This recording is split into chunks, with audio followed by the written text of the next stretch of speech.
এখন যে artificial respiration পদ্ধতিটা করব তার নাম হলো শেপার্ডস মেথড।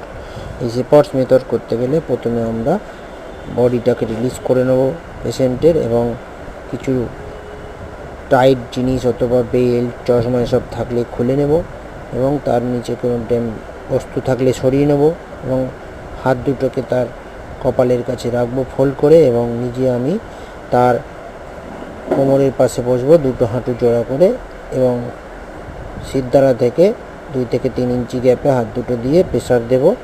1 2 3 বলে প্রেসার দেব, এবং রিলিজ করার সময় 4 5 বলে প্রেসারটাকে রিলিজ করব। এভাবে কন্টিনিউ করতে থাকবো যতক্ষণ না প্রেসার নর্মাল হয়, এবং প্রায় 60 পাউন্ড ওয়েটটা দিতে হবে এর মধ্যে, এবং মিনিটে প্রায় 12 বার অন্তত এটা করতে হবে।